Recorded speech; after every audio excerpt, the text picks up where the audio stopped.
Registro Crítico, un podcast de Descentrados.cl. Hola, hoy estamos en un cuarto capítulo, un capítulo de salud imperdible. En Registro Crítico abrimos una conversación urgente sobre un tema que está más vigente que nunca: la salud en Chile. ¿Cómo es nuestro sistema de salud en Chile?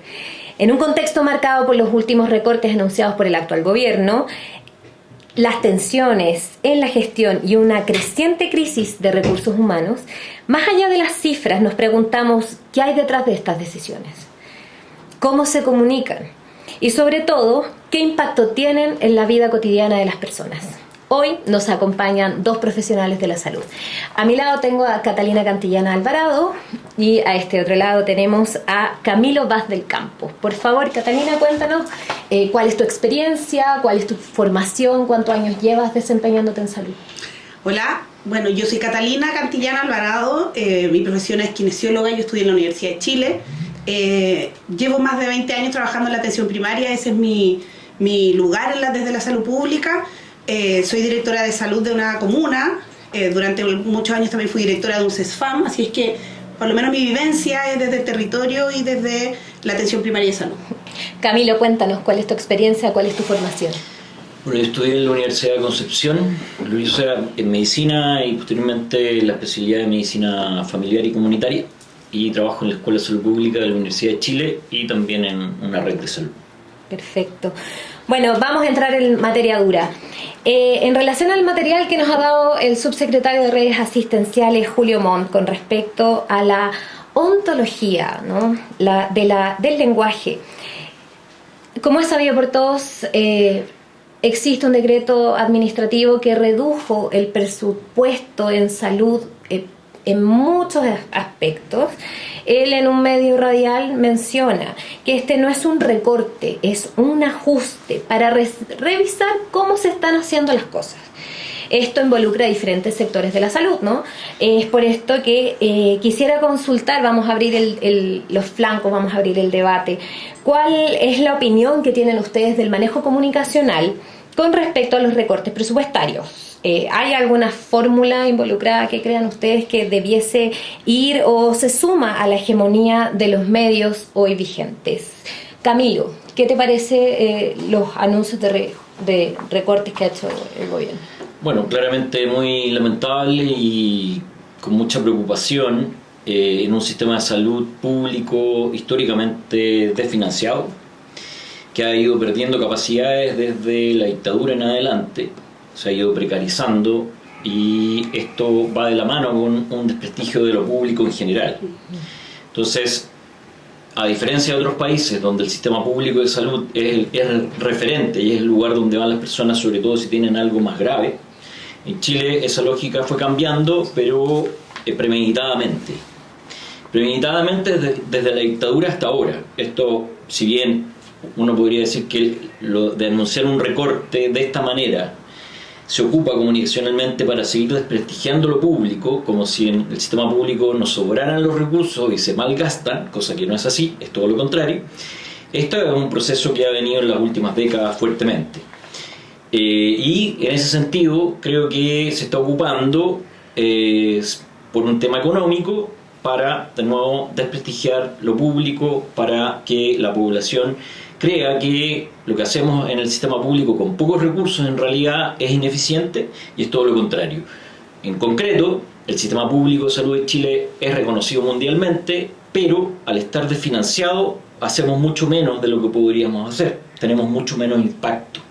Y en ese sentido, claro, la comunidad va y dice, bueno, efectivamente el sistema no funciona, entonces el recorte quizás no es tan importante, pero es todo lo contrario.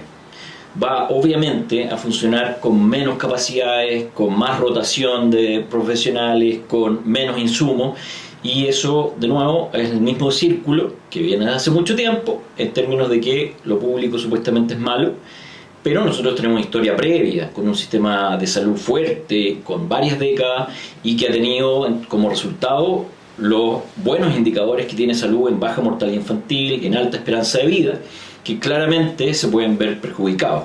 Ya pasó en Argentina con una medida similar, la que está impulsando Milei. Acá no es tan grosera la medida, pero en Argentina, por ejemplo, la mortalidad infantil empezó a aumentar. O sea, más niños y niñas se están muriendo en Argentina. En Chile, eso, si es que se recortan recursos a la salud precarizada, obviamente también podría tener un impacto. Catalina, con respecto, con tu experiencia en la atención primaria, ¿cómo ves tú el tema de los recortes? ¿Afecta particularmente a tu área de trabajo, a tu comuna de trabajo? Sí, bueno, yo estaba escuchando atentamente lo que decía Camilo. Yo tengo en mi opinión también ciertas ideas de fuerza muy similares a las tuyas, que tiene que ver con cómo el gobierno ha instalado ese desprestigio, ¿cierto?, en lo público, en la salud pública, en los funcionarios públicos, en todo lo público, porque hay un objetivo detrás muy claro, que es disminuir el Estado. Es disminuir el Estado, desprestigiándolo, ¿sí? Y además instalando la ineficiencia que nosotros supuestamente tenemos desde la administración de los recursos, específicamente de salud. Entonces ellos hablan primero de recorte. Apareció el 24 de abril, que es un día clave para los que trabajamos en salud, este decreto. Luego tuvimos que calmar, ¿cierto? Ellos salieron a calmar la opinión pública porque es súper impopular hablar de recorte. Entonces no, ahora cambiamos el concepto ajuste. Entonces, cuando yo cambio el concepto ajuste, yo siento que viene como se instala también esta premisa que viene también dando señales desde incluso la campaña de la supremacía moral, o sea, de cómo yo sé hacer las cosas mejor que otros. O sea, aquí todo esto se ha hecho súper mal durante años, se ha botado plata, entonces vengo yo y decido, o sea, más que decido, vengo yo e instalo la forma correcta de hacer las cosas. Entonces, aquí yo no estoy recortando, yo estoy ajustando para que las cosas se hagan bien. Eso es lo que genera o instala también la sensación de este desprestigio de que nosotros no sabemos administrar, no sabemos hacer salud, no entregamos una buena salud, ¿cierto? Se suma a toda esta sensación de que lo hacemos mal. Entonces yo siento que hay dos consignas que surgen a propósito de esta instalación del ajuste, que es que se están entregando a los servicios de salud algo que no es necesario, que nosotros no necesitamos. Y ahí es el problema, o la pregunta que yo me hago es, ¿quién está decidiendo lo que los territorios necesitan? Porque hay discusiones. Desde el nivel central se implementan políticas públicas, se implementan desde las leyes incluso, como por ejemplo cuidados paliativos universales, atención preferente, ¿cierto? Se instalan otras políticas desde conceptos más de piloto, como la universalización de la salud, y finalmente nosotros nos vemos con varios recursos, y es verdad, nos llegan hartos recursos desde el nivel central, y no es que nosotros no necesitemos plata, lo que pasa es que se nos está mandando plata sin consultar a los territorios, sin tomarle el pulso a lo que realmente el territorio está necesitando financiar. Y lo otro que sale es que no se gasta plata porque no se necesita, ¿no? O sea, comunas pobres, comunas que no tienen los recursos suficientes, y no solamente son pobres, sino que además tienen una alta necesidad, una alta demanda por parte de la comunidad hacia los servicios públicos, incluida la salud. Entonces no se gasta porque no se necesita, nosotros devolvemos plata. Entonces ahí también hay temas administrativos de los que el nivel central tampoco se hace cargo, que tienen que ver con los procesos de rendiciones de estos recursos y finalmente el destiempo con el que llegan a los territorios. Claro, en relación al destiempo y dada la instalación de este gobierno, ¿cómo ha sido la distribución efectivamente de los recursos que según ellos están mal gastados? ¿Cómo ha sido la distribución en estos ya más de 100 días que tiene el gobierno a las comunas desde el Ministerio de Salud? Bueno, son miles de millones de pesos que se están recortando, ¿cierto?, a la salud pública. Desde donde yo participo, ¿no?, activamente, que es desde el Servicio de Salud Occidente, en este caso, la comuna en la que yo trabajo, para nuestro servicio hay un recorte de 1.600 millones para la atención primaria, destinado a la atención primaria, en distintos programas. Hay comunas a las que nos afecta y hay comunas que les afecta y comunas a las que no nos afecta, ¿ya?, porque no estamos dentro de esos programas. Pero hay una reducción de cerca de 1.400 millones, por ejemplo, a un hospital base, al Hospital Félix Bulnes. Entonces la gente dirá, bueno, a la comuna no le están reduciendo plata, se está reduciendo plata al hospital. Pero lo que la gente no sabe es que ese hospital, para poder adaptarse, porque además estamos hablando de presupuesto 2026, claro, o sea, que ya está decidido desde el año pasado, no es un presupuesto que se esté trabajando ahora, el hospital va a tener que decidir qué es lo que voy a reducir, dónde voy a recortar. y generalmente los hospitales recortan hacia los programas más ambulatorios, a los programas más comunitarios que tienen también desde el hospital, en donde son prestaciones que corresponden al nivel terciario, ¿cierto? Pero que se ejecutan en el territorio con insumos, con vehículos, y esas prestaciones que no va a recibir la comunidad, la gente va a salir a buscarlas igual. ¿Y a dónde llegan? Llegan a los centros de salud, en donde nosotros, no solo por cómo está dispuesta la orgánica en la salud pública, no nos corresponde, ¿cierto? Pero no es posible, es imposible pensar que los funcionarios, las funcionarias de la salud primaria vamos a cerrar los ojos y nos va a ser indiferente la necesidad que va a tener la gente. Camilo, ¿cómo ves tú que en el proceso también de instalación de este gobierno, en tan poco tiempo están levantando 788 medidas de gestión en un tiempo récord, que involucra un proceso de salud? ¿Cómo crees tú que da cuenta del conocimiento que ellos tienen del sistema de salud pública? Bueno, claramente son medidas más tecnocráticas, que donde lo que privilegian es el discurso y no la realidad concreta de cómo funciona el sistema. Porque lo que menos necesita el sistema de salud hoy día es un recorte. Sabemos que en Chile los buenos resultados que tenemos es gracias a los equipos de salud. No es gracias a tener financiamiento suficiente. Tanto en la atención primaria como en hospitales venimos desfinanciados hace décadas. Lamentablemente, eso no se ha cambiado. Y esto es un aumento de la presión en contra del sistema público. Entonces, el hecho de cambiar el discurso hacia la eficiencia, pero sin contar con los recursos mínimos suficientes, finalmente es una trampa. Es una trampa, como yo decía, porque vamos a poder hacer menos actividades en el sistema público, tanto en la atención primaria como en hospitales. La población necesita esas actividades, necesita más, de hecho deberíamos tener más recursos y no menos. Y finalmente esto va a redundar en los bolsillos de la familia. Hay un indicador que se llama gasto de bolsillo en salud, que es lo que mide de alguna manera cómo se gastan los recursos.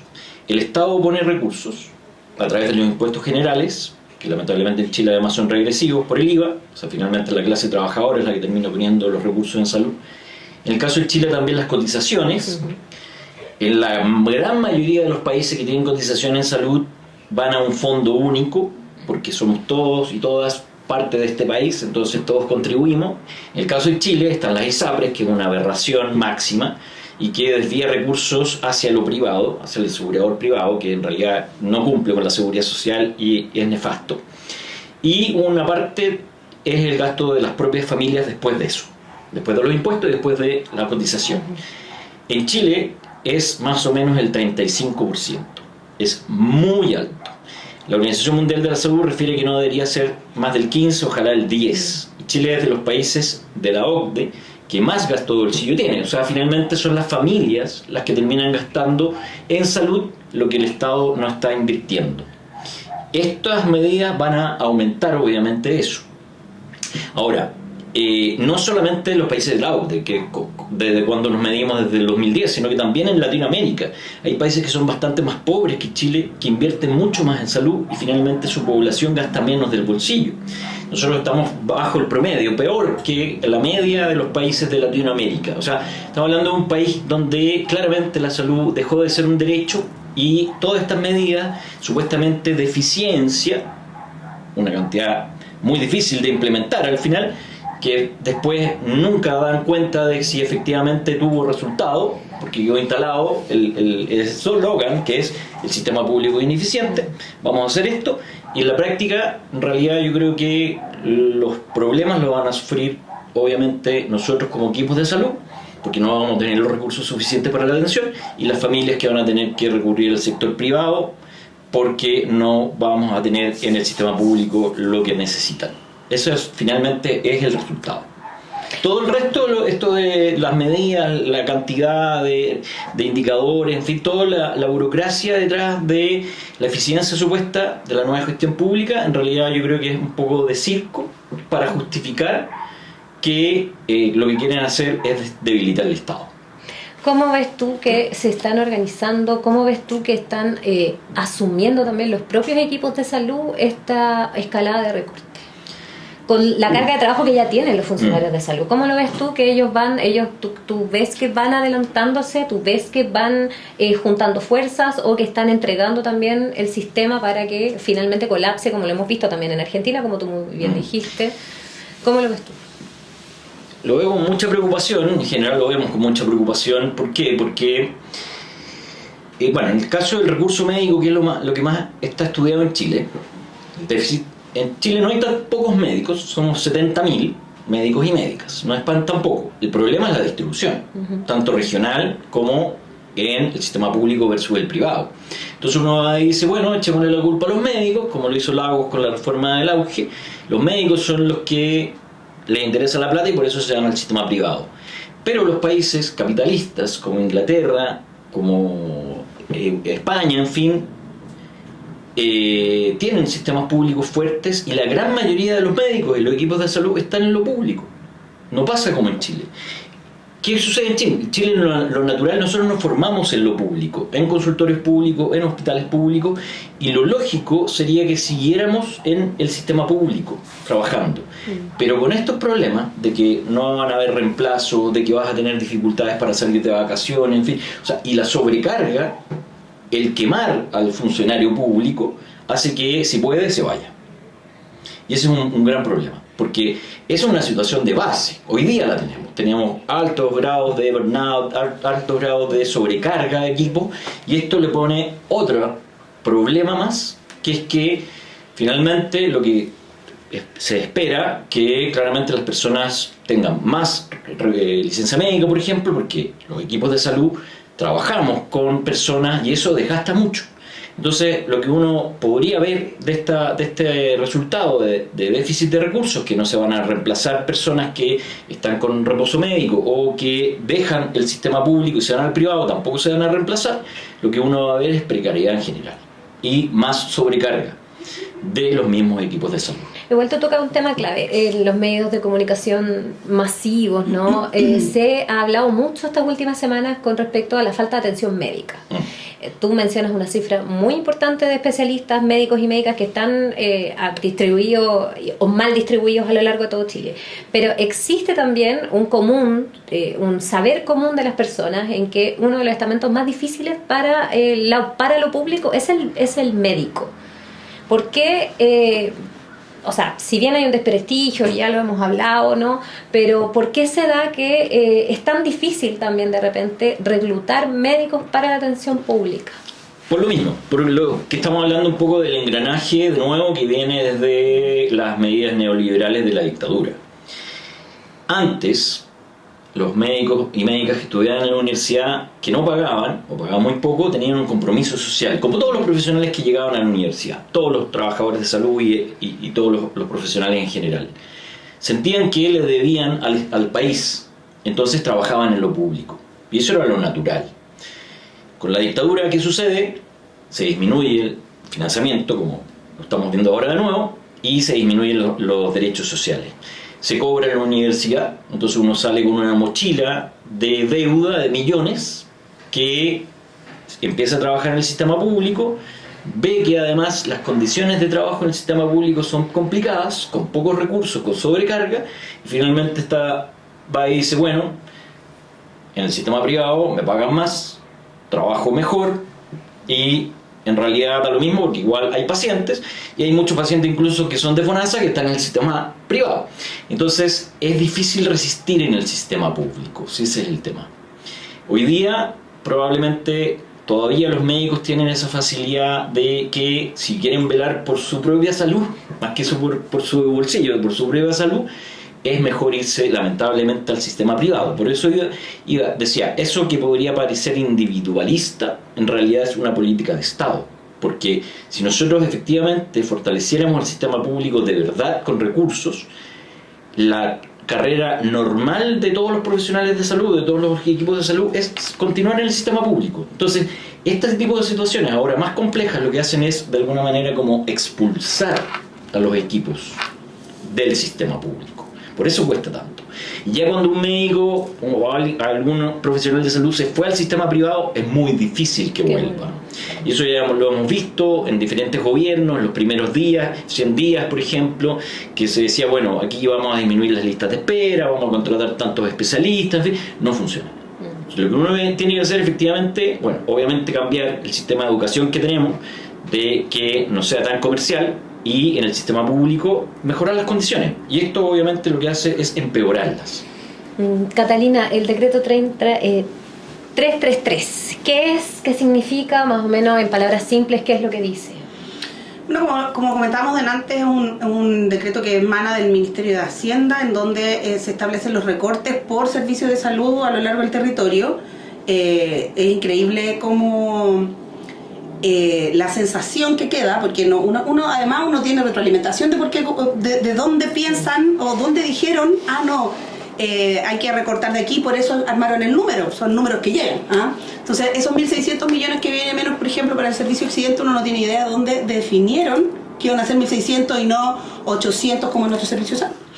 Para empezar, cuando uno mira en el decreto 333 el Hospital Sotero del Río, que le están recortando casi 3.000 millones, cuando es criminal. Es una mole, ¿cierto? Que a la que llega prácticamente todo lo más crítico, a la posta central, al hospital de urgencia, asistencia pública también.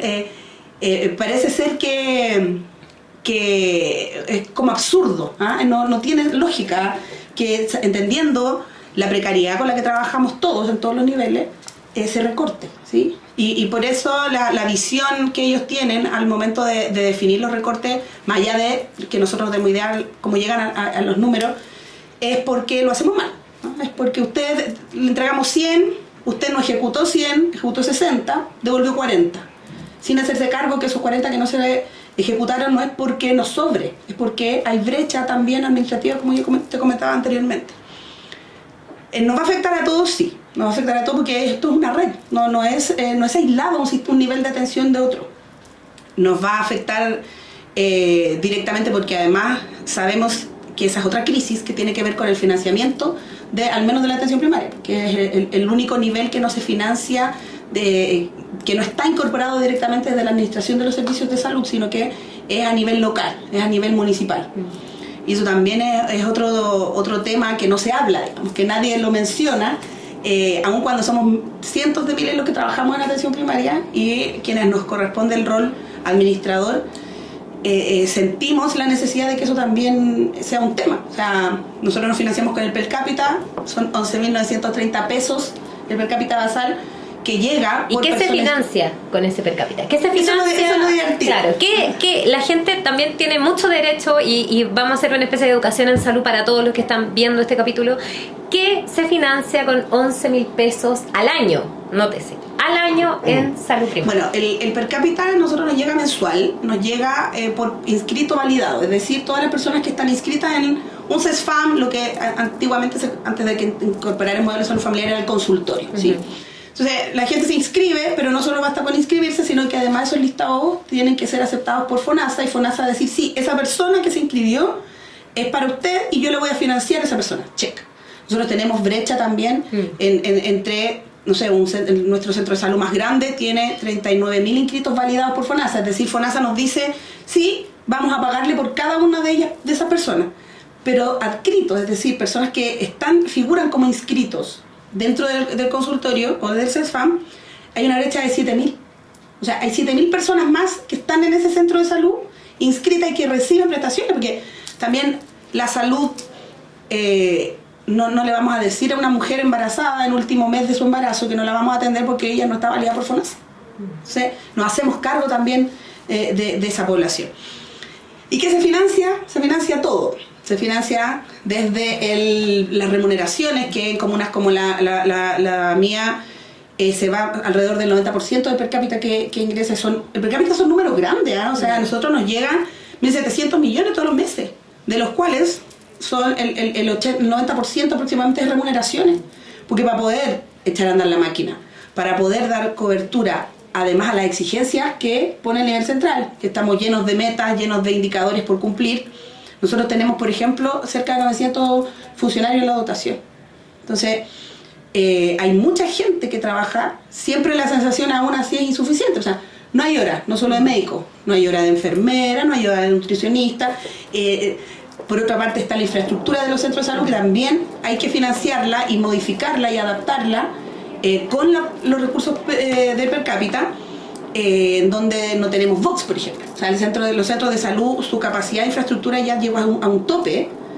No es factible hacerlo crecer aún más, porque tampoco va contra el modelo nuestro ampliarlo más. Si los centros de salud están todos construidos con prototipos que vienen desde el nivel central también, que son para 30.000 personas. Yo no estoy segura si hay en Chile un CESFAM construido para 30.000 personas que solamente atienda a 30.000 personas y que además tenga solo financiamiento de 30.000 personas. Hay un tema respecto al financiamiento que no se habla, que no se conversa. Por eso es que pasa mucho cuando las personas critican cosas mínimas. O sea, fui al CESFAM, fui al consultorio, que feo está, que no lo pintan. O sea, todos nos hemos dado cuenta que hay que pintarlo. Lo que pasa es que hemos tenido que mirar, sacar el monedero, poner la chaucha y decir, ya, ¿qué hacemos con esto? ¿La pintura es realmente una prioridad? Claro, en el primer mundo sí, porque cambia, ¿cierto? La actitud con la que yo llego a un lugar, si el lugar está bonito, está bien pintado, ¿verdad? También tiene que ver con hasta un condicionante la salud. Exacto, es parte también. Incluso podríamos considerar una determinante social, el entorno, ¿cierto? Pero tengo que decidir antes que pintar, poner el botón de pánico en los box de los funcionarios porque hace un mes golpearon a un profesional. Porque a propósito, como todos estos temas se entrelazan en algún minuto, a propósito de ese prestigio que hablábamos, que se instala con mucha más fuerza ahora, en donde la Contraloría sale desde anonimato que debiese estar y donde siempre tendría que haber seguido, a ponerse una capa de superhéroe a entregar justicia. ¿Ah? Porque hay funcionarios que llevan años con licencia. Sí, afectan al sistema, por supuesto. Hay gente que lleva muchos años con licencia y va al casino y que hace Uber y que hace un montón de otras cosas que todos encontramos. Yo creo que no hay nadie que pueda decir que eso está bien.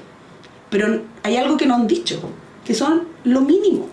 O sea, todo en nuestra cultura de la atención primaria, desde donde yo vengo, todos tenemos el caso, ¿sí? Esta funcionario que lleva tanto tiempo y todos sabemos, en su secreto a voces, que no está haciendo un uso adecuado a lo mejor de una licencia. Tienes que entregar información a la COMPIN. La COMPIN se demora. Ahí hay otro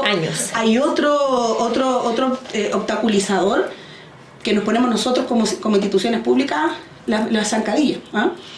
Entonces otros funcionarios ven y dicen, no pasa nada. Algunas personas inescrupulosas, claro, imitan el patrón, pero no son todos, son los mínimos. La mayoría de los funcionarios de salud, primero, aman lo que hacen. Segundo, tienen el interés y la vocación de entregarse a otro. Por eso somos servidores, y al menos esa es, yo creo que una de las grandes cosas que han cambiado a lo mejor de los años anteriores que comentaba Camilo, por ejemplo, en donde aquel que estudiaba una profesión y trabajaba en el servicio público, trabajaba porque quería servir a otro, no porque era el único espacio en donde tenía la posibilidad de tener un trabajo. Hoy no. Hoy la sensación que uno tiene desde la práctica, ¿no? Desde lo empírico, es que vienen las personas a la atención primaria porque, aprovechando esta alta rotación, ¿cierto? Tengo la posibilidad de tener un poco de experiencia para irme lo antes posible a un lugar en donde a lo mejor tenga mejores réditos económicos. Entonces, es una rueda gigante que tiene es como una rueda de la fortuna y tiene un montón de sillitas que están una conectada con la otra y que finalmente hacen que no es el retroceso que vamos a tener ahora con esta salud pública desfinanciada, más desfinanciada aún, no responde solo a una situación particular, es multifactorial. Camilo, Catalina avanzó un poco en el rol que ha tenido hoy la Contraloría General de la República. ¿Cómo ves tú este despertar mediático que tuvo, sobre todo encabezado en la figura de Dorothy Pérez como la máxima fiscalizadora de procesos de muchos años, ¿no? ¿Cómo ves tú, cómo ha visto también el estamento médico este desprestigio institucionalizado al rol médico y el accionar que tiene la Contraloría hoy? Yo creo que es parte de lo mismo, en términos de que el discurso en contra de lo público es algo que ya está instalado y es fácil entonces buscar culpables, y dentro de eso fue muy sorprendente las primeras declaraciones a propósito de las licencias de personas que habían viajado al extranjero, que eran funcionarios públicos, pero también después se veía que funcionarios privados, o en realidad trabajadores del sistema privado, también tienen la misma práctica. Un problema, por un lado, que es central, que tiene que ver con, desde el punto de vista de yo como emisor de licencias, de que hay muchos problemas psicosociales en Chile que no están abordados. Muchas personas viajaron al exterior, pero muchas otras personas cuidan a sus familiares, hacen uso, por ejemplo, de un reposo médico porque no pueden perder su trabajo. O lo otro que me toca ver son pacientes, personas que debieran estar con licencia y no aceptan estar con licencia porque les van a echar de su trabajo. Entonces, es un tema complejo que finalmente se simplificó al máximo y se buscó algún culpable. ¿Y cuál es el culpable? Bueno, el Estado, el funcionario público, y eso con el desprestigio que viene de hace mucho tiempo, claro, es como volver a decir, entonces es verdad, lo público no funciona. Pero, por otro lado, tenemos que, sin el sistema público, en realidad estaríamos muy mal. El sistema público, que absorbe al 85% de la población, es el que da los resultados. El sistema privado es el que da el anexo, finalmente. Entonces, creo que Contraloría, lamentablemente, ha sembrado un discurso de bastante, finalmente, desprestigio, no diría de odio, pero en realidad lo que está detrás efectivamente es algo que impacta en la ciudadanía, porque al final nos ponen entre equipos de salud y ciudadanía en contra. Y durante mucho tiempo ha pasado eso, de que efectivamente la salud debiera ser un derecho, entonces las personas llegan a los establecimientos públicos a buscar la atención de salud, pero no saben todo el resto, que es que trabajamos con pocos recursos, sobrecargados. Entonces, en realidad, el problema finalmente se traduce en una pelea entre la ciudadanía y los trabajadores de públicos en general, y el problema viene de arriba. Entonces, hace uso de ese sistema que está de alguna manera concertado para que finalmente lo público no pueda dar respuestas legítimas a lo que necesita la comunidad. ¿Cómo se debería resolver eso? Con más recursos, no volviendo ahora el gobierno a desprestigiar lo público y a disminuir los recursos. Entonces yo creo que parte más o menos de la misma lógica de estar fundamentalmente ideológicamente en contra de lo público y reforzar en un país tan neoliberal como en Chile que en realidad las personas que pueden pagar deberían pagar, y que no hay derechos, sino que el Estado está solamente para los más pobres de los pobres, que tienen que contentarse con la salud precaria y la educación precaria, y todo el resto trabaja para pagar eso. Ese claramente es la ausencia del Estado. Y creo que eso nos hace mal como sociedad finalmente. O sea, el nivel de problemas de salud mental que hay en Chile tiene que ver con eso. Entonces, más que buscar soluciones, en realidad yo creo que están empeorando la situación. ¿Cuál sería tu propuesta de solución con respecto a eso? Y también nos puedes ir adelantando en el sistema de remuneraciones también, que hemos hablado, que hemos tocado permanentemente, porque finalmente es un trabajo, ¿no?, que requiere dignidad, que requiere tiempo, que requiere no alertar esta sobrecarga. Con respecto, a la salud pública se financia, o sea, se les paga a los funcionarios públicos a través de la carrera funcionaria, que es muy diferente a la del funcionario municipal, del funcionario de gobierno, ¿no? Son rangos de precios según la experiencia, tiempo, servicio, etcétera, profesión también, muy diferente, y esto se le llama carrera funcionaria. ¿Cómo ves tú, cómo vamos buscando salidas, cómo vamos buscando propuestas? Ya. Bueno, primero, efectivamente, reconocer lo público, no solamente de salud, sino que de educación. O sea, en otros países los profesores y profesoras son reconocidos y son bien remunerados por la labor social que tienen, claro, en un país que valora la educación como un derecho y se valora la salud como un derecho. Y ese es el gran problema en Chile. Entonces, uno podría decir, bueno, que las carreras funcionarias en Chile, de acuerdo a las leyes, que eso además tienen procesos históricos, hay una gran ley de atención primaria, que es municipal. El 90% de la atención primaria está municipalizada y si bien es una sola ley, el problema es que cada comuna finalmente tiene su propia carrera funcionaria, entonces es muy difícil unificar en términos de ver cómo asumimos como país el problema de el déficit de la carrera funcionaria total. Hay comunas que en realidad se dividen además por categorías, que las categorías de funcionarios que ganan menos, ganan muy poco. Entonces, tenemos un problema ahí. Ahora, en términos de carrera, es una buena carrera en el sentido de que las personas van subiendo, van avanzando en su antigüedad y en su capacitación. Desde ese punto de vista es bueno, pero claramente es un problema que, si bien es una sola ley, que cada municipio tenga su propia carrera y que no sea igual a otra. Es muy difícil de administrar como Estado, me refiero. Ese es el tema municipal.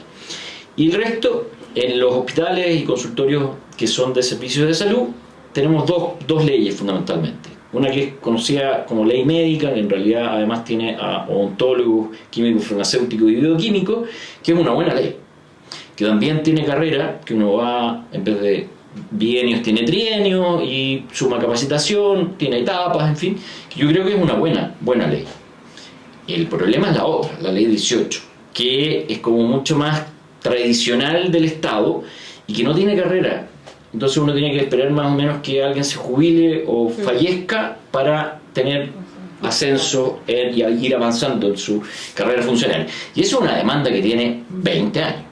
O sea, el Estatuto de Atención Primaria de Salud Municipal tiene 30 años y desde ahí que los otros profesionales y no profesionales de los hospitales están queriendo tener una carrera propiamente tal. Entonces, bueno, creo que por un lado el Estatuto de Atención Primaria de Salud Municipal debiéramos hacer algo para que se pudiera estandarizar un poco más y pudiésemos asumir la atención primaria como país. Y por otro lado, la ley 18 de los hospitales claramente hay que cambiarla, ya ha sido promesa de algunos gobiernos y finalmente es una carrera que precariza bastante a todos los que no son médicos, odontólogos, químicos, farmacéuticos, bioquímicos de los hospitales y consultorios de servicios de salud. Es una muy mala ley hoy día. Oye, esta es una pregunta como para ambos, porque en el fondo no estamos en un debate, sino que en una entrevista de ponencia y de reflexiones. Pero, ¿cuál es el rol que debiese jugar el Estado como la ciudad, junto con la ciudadanía para enfrentar esta crisis de salud pública? Que va a ir creciendo, ¿no? Pero, ¿qué creen ustedes? ¿Cuáles son las salidas que tenemos? Si es en conjunto con la ciudadanía, si es solamente el Estado quien se tiene que hacer cargo. ¿Cómo lo ven ustedes? Dejo la pregunta abierta para cualquiera. O sea, la idea es que ambos puedan responder. Mira, yo, cuando uno estudia y trabaja en la atención primaria, aparece la frase de la OMS de salud en todas las políticas. Eso significa que debería estar salud presente en la discusión de cualquier temática que afecte al Estado, ¿no? a la sociedad. Yo creo que salud siempre ha andado por un carril aparte, dando sus peleas solo, digamos. Respecto de las carreras funcionarias, por ejemplo, hay deuda, yo siento, al menos la que conozco yo, que es el Estatuto de Atención Primaria, está efectivamente la deuda de estandarizarla, porque hasta si no esto es oferta y demanda. Es como hoy día la posibilidad que una comuna tiene de tener un médico va a depender de la plata que tenga, y finalmente el médico deja de ser, o un funcionario deja de ser un activo, ¿no? para poder, un agente de salud, sino que pasa a ser un producto que yo puedo o no puedo comprar. Y va generando también esta elevación indiscriminada de otras comunas que sí tienen más dinero, ¿no? Donde empiezan a pagar más y llega un momento en que podría verse hasta descuadrado, ¿no? un sueldo, entendiendo además cómo la carrera funcionaria sube, ¿eh? Uno llega a un 15, después llega hasta el 1, si es que uno tiene vida para poder llegar al primer nivel. Yo creo que hay que, desde el nivel, desde quienes ejecutan o elaboran las políticas públicas, yo creo que falta incorporar al territorio. Nosotros nunca estamos dentro de ninguna conversación, nosotros solo recibimos los recursos en algunas ocasiones, otras veces no, sin recursos, la instrucción. Como que se instala una ley, por ejemplo, de atención preferente y nosotros tenemos que ver cómo la implementamos. Nadie piensa en que eso va a tener costos en infraestructura, en personal, en un montón de difusión, etc. También puede ser a partir de otras que sí vienen financiadas, pero que vienen con una mirada hospitalocéntrica súper grande, como por ejemplo el de cuidados paliativos universales. Nosotros hoy día tenemos 3 años, nos ha costado en nuestra comuna lograr con intermediarios, porque no hay una mesa de trabajo transversal, sino que nosotros como atención primaria nos relacionamos directamente con los servicios de salud, quienes a su vez se relacionan con el ministerio. Entonces no hay una mesa de trabajo intrasector, digamos, en la que nosotros podamos dar nuestra opinión y más que nuestra opinión muchas veces es como entregar la información de lo que está pasando en el territorio, si finalmente somos nosotros los que estamos insertos ahí. Entonces, mientras no se genere una mesa de una transversalidad, vamos a seguir cometiendo los mismos errores. El subsecretario habla de que más del 22% del tesoro público se gasta en salud, pero da la sensación de que aún siendo un número alto es insuficiente, porque no estamos dándole a lo que la gente necesita necesariamente. ¿Qué pasa? En el nivel central, en la DIVAP, no sé, habrá gente en una oficina pensando en cómo disminuir el cáncer cervicuterino. Y todos sabemos que eso es a través del Papa Nicolau, ¿verdad? ¿Y dónde se hace el Papa Nicolau? En la atención primaria. Pero hay diferencias también entre las regiones, entre las comunas. No en el cáncer cervicuterino, pero en otras enfermedades sí hay influencia del entorno, de las patologías respiratorias que afectan, por ejemplo, a los territorios más mineros. No es lo mismo que pasa en sectores productivos del sur, por ejemplo, que no se están dando cuenta.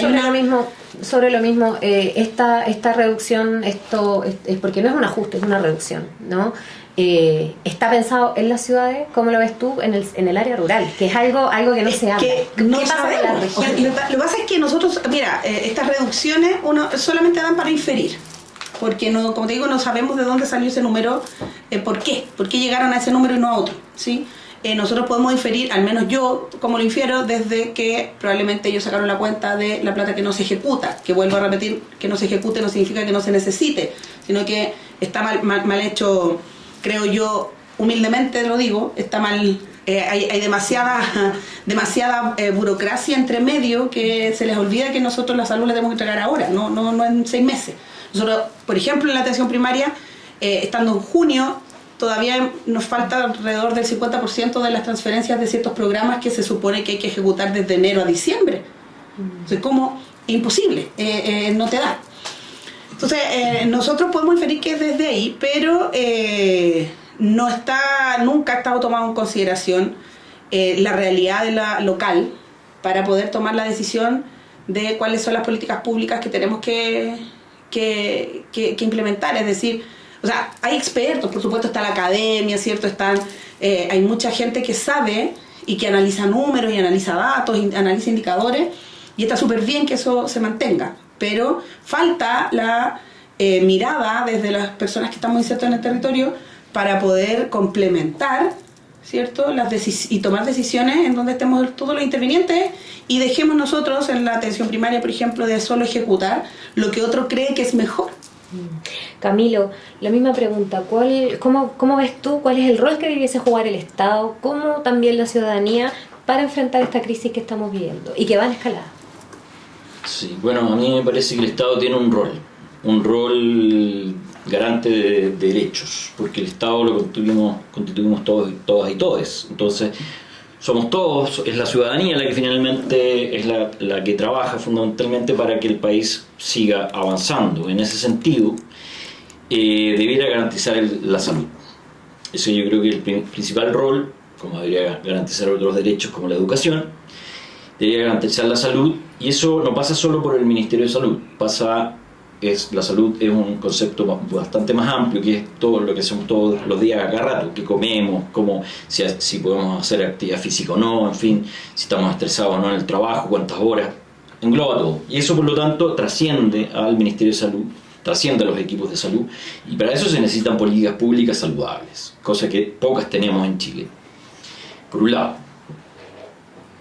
la calidad del empleo, la calidad de la vivienda, todo eso que como país deberíamos de alguna manera estar también pensando, cómo tenemos unas ciudades que sean más saludables, menos contaminadas, en fin. Con lo que respecta a atención de salud, idealmente un sistema público fuerte que pueda responder a las necesidades de la comunidad. Creo que eso es lo que necesitamos. No necesitamos un sistema público mínimo, sino que un sistema público robusto que pueda anticiparse al daño, que pueda prevenir idealmente, pero también atender y recuperar. Y a nivel de cómo funciona el sistema, a mí me parece que lo ideal sería una gestión triestamental donde estuviera la ciudadanía, trabajadores y trabajadoras de salud y tomadores de decisiones, porque finalmente es la propia ciudadanía la que sabe cuáles son sus problemas de salud, por qué acude, qué es lo que necesita también su sector, su territorio. La mayoría de los equipos de salud no necesariamente vivimos en el sector donde atendemos, entonces la ciudadanía tiene que tener una participación, pero no consultiva, sino que decisoria. Pero estamos actuando sobre sus cuerpos al final, entonces es importante. Los trabajadores y trabajadoras también, obviamente, porque somos los que hacemos que el sistema funcione. Por un lado, entonces yo creo que eso debería ser a todos los niveles, pero sobre todo en la atención primaria. Como dice, porque es en el nivel local donde se juega la mayoría de la situación de salud. El 90% de los problemas de salud se debería resolver en atención primaria. Entonces, obviamente falta más financiamiento, pero también falta participación real. Y por otro lado, yo creo que debiéramos ver cómo nuestro sistema alopático occidental, que no da respuesta a todo, es muy medicalizado al final y por lo tanto no podemos resolver todos los problemas de las personas, como también nos podemos coordinar con otras medicinas, con otros saberes, con otras salud de pueblos originarios, de la medicina tradicional, en fin, porque la medicina occidental de alguna manera puede ir resolviendo, pero cada vez con una manera media mecánica, de como si los cuerpos fuéramos un auto que uno tiene entonces que arreglar una cosa y ahí sigue funcionando. Y es una forma muy limitada de vivir al final. Y que tiene que ver con la lógica neoliberal también. O sea, la persona está enferma, tiene que arreglarse porque tiene que seguir trabajando. Entonces, creo que hay otros saberes, sobre todo los saberes ancestrales, que nos enseñan otra manera de vivir, que es muy necesario hoy día, porque finalmente el modo de desarrollo que estamos haciendo no nos estamos destruyendo solo nosotros, estamos destruyendo el ambiente. Entonces, por ahí yo creo, mirando desde el punto de vista de la salud, desde un concepto más amplio, necesitamos, obviamente, sistemas públicos fuertes, necesitamos participación de la comunidad y los trabajadores con incidencia, y también ver a los pueblos que han estado muchos años antes del sistema occidental, cómo de alguna manera construyen y viven con la naturaleza y no en contra de la naturaleza.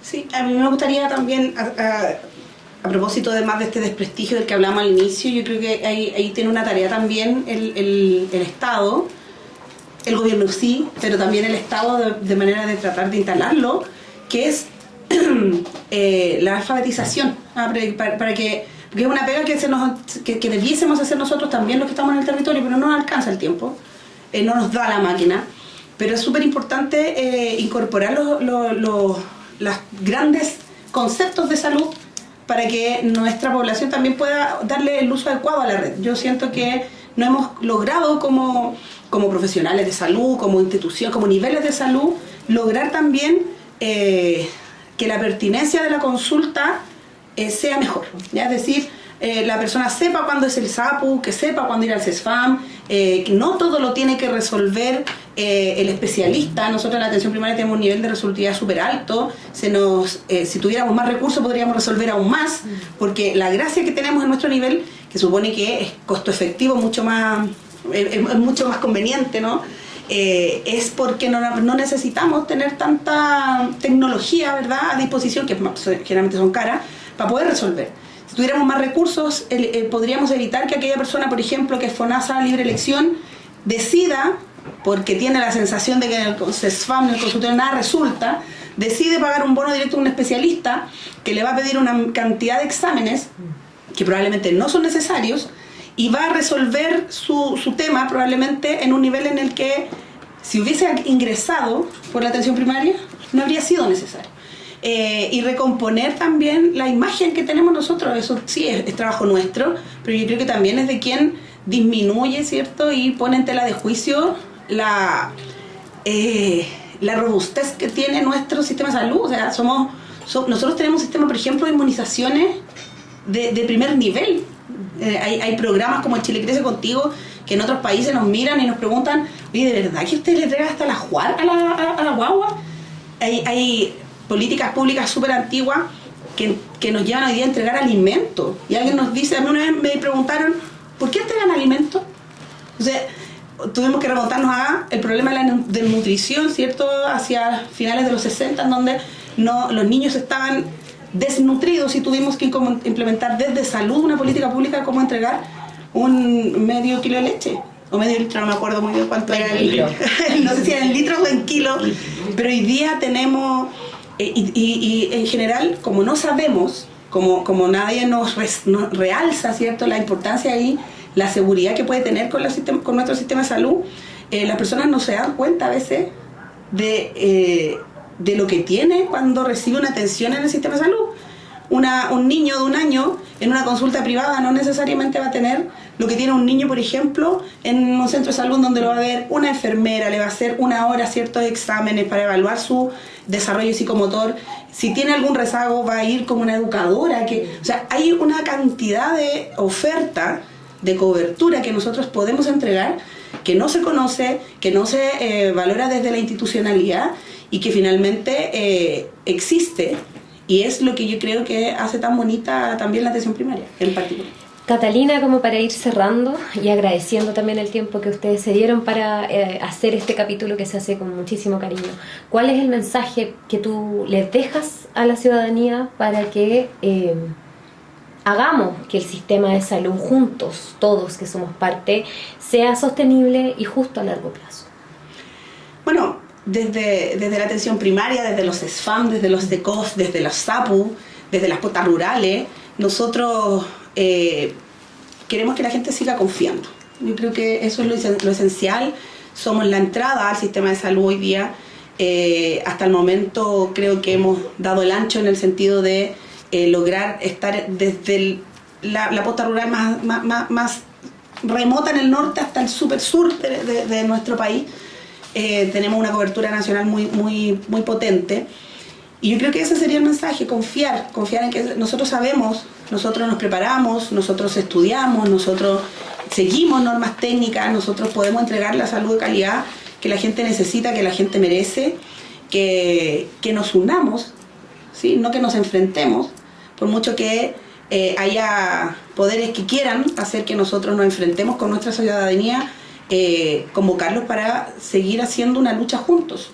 En general, los grandes logros que ha tenido nuestro país en particular ha sido cuando ha habido unión entre quienes estamos en una vereda, y yo creo que en ese sentido los trabajadores de la salud primaria en particular y las comunidades estamos en la misma vereda. Nos necesitamos el uno al otro, y en tanto siga habiendo confianza en los procesos, confianza en las prestaciones que nosotros entregamos, y que nos sigan viendo como una ayuda, un facilitador, un lugar en el que yo puedo ir a resolver algún problema, vamos a poder avanzar quizás en las políticas de salud. Camilo, lo mismo. ¿Cuál es tu mensaje a la ciudadanía para que este sistema de salud sea sostenible y justo a largo plazo?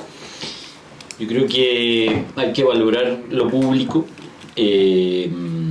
por la historia que tiene nuestro sistema, por los resultados que hemos tenido, pero que lamentablemente desde hace mucho tiempo el sistema público ha sido debilitado por diferentes gobiernos, y claro, hoy día es entendible que la población no necesariamente lo valore porque trabajamos con pocos recursos. Entonces hay que luchar por lo público también. Lo público es mucho más eficiente si uno se pone a contar números también. Hacemos mucho más con poco, mucho más que el sistema privado. Y Chile no es un país pobre. Y países como Chile, cuando tienen un sistema público fuerte, no tienen nada que envidiarle a los establecimientos privados. En países que valoran la salud, que la salud es un derecho, en realidad la gente prefiere lo público porque sabe que es más seguro, porque tiene suficientes recursos. Y yo quiero un Chile así, un Chile también que puede ser rememorar hace más de 50 años atrás, cuando nuestro Servicio Nacional de Salud dio muy buenos resultados, disminuyó la desnutrición, las diarreas, las enfermedades, la mortalidad infantil, en fin. Chile tiene una historia de aciertos en salud pública muy potente. Bajamos la mortalidad infantil de 250 por 1000 hace 100 años atrás a menos de 7. O sea, hay impactos muy fuertes, pero necesitamos luchar por lo público. Retomar lo público como camino creo que es lo fundamental, y para eso estamos los trabajadores, pero necesitamos también a la ciudadanía, que no se deje engatusar por el desprestigio público que ahora se está instalando con más fuerza. Bueno, agradecerles a ambos la participación. Lo que hoy discutimos no es solo un problema de gestión ni de eficiencia, esto es una disputa profundamente política. Esto es una disputa profundamente ideológica y ética, sobre el sentido también que tiene la salud en Chile. Porque cuando se habla de recortes, de optimización, de gasto, de ajustes, se está definiendo en la práctica quién se puede atender y quién no. Y finalmente eso va a terminar siendo quién muere y quién vive. Es por esto que queda muchísimamente expuesto. Sabemos que está de manifiesto la precariedad en la salud que tenemos hoy. Y esto no es solo una discusión técnica, sino una discusión sobre los derechos sociales, el rol del Estado y sobre los límites que estamos dispuestos a poner o no como sociedad. Frente a esta pregunta, la respuesta sigue abierta. ¿Cómo vamos a seguir administrando la crisis o nos vamos a atrever a enfrentarla? Desde Descentrados.cl seguimos apostando por incomodar estas certezas. Seguimos apostando por tensionar los relatos oficiales y por abrir conversaciones que no siempre tienen lugar. Gracias por acompañarnos en este capítulo y nos vemos en una próxima ocasión.